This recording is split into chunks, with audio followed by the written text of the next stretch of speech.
আমাদের আজকের আলোচ্য বিষয় হলো অ্যাবাউট টু। অ্যাবাউট টু দ্বারা আমরা কোনো কাজের ক্লাইম্যাক্স অর্থাৎ শেষ পর্যায়ে, চূড়ান্ত পর্যায়ে, চরম অবস্থার কথা উল্লেখ করে থাকি। যেমন সূর্য ডুবুডুবু অবস্থা, মানে এই ডুবতেছে না এমন একটা অবস্থা। বইটি টেবিল হতে পড়ু পড়ু অবস্থা, অর্থাৎ পড়ে যাচ্ছে না এমন একটা ভাব প্রকাশ ক্ষেত্রে আমরা অ্যাবাউট টু ব্যবহার করে থাকি। অ্যাবাউট টু এর পরে ভার্বের বেস ফর্ম ব্যবহার করব। যেমন শিশুটি প্রায় ঘুম ঘুম অবস্থা, শিশুটির প্রায় ঘুম ঘুম অবস্থা, দ্যাট ইজ শিশুটি প্রায় ঘুম ঘুম অবস্থায় আছে। এটি মূলত কিন্তু প্রেজেন্ট টেন্স নির্দেশ করছে। এর জন্য আমরা ব্যবহার করব শিশুটি। এর জন্য নেব দ্য চাইল্ড।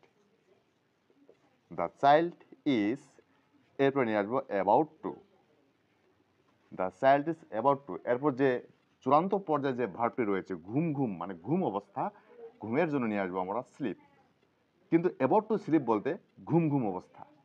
এখন যদি এটিকে আমরা পাস্ট টেন্সে ব্যবহার করে থাকি, অর্থাৎ শিশুটি প্রায় ঘুম ঘুম অবস্থায় ছিল, এই ছিল এর জন্য আমরা এখানে ইজের জায়গায় শুধু ভার্বটি পাস্ট টেন্সে ব্যবহার করব। আমার এই চ্যানেলে নতুন হয়ে থাকলে এবং এই ভিডিওটি থেকে কিছু শিখে থাকলে দয়া করে কমেন্ট, লাইক, শেয়ার এবং সাবস্ক্রাইব করে দেবেন। Thank you very much for watching my video.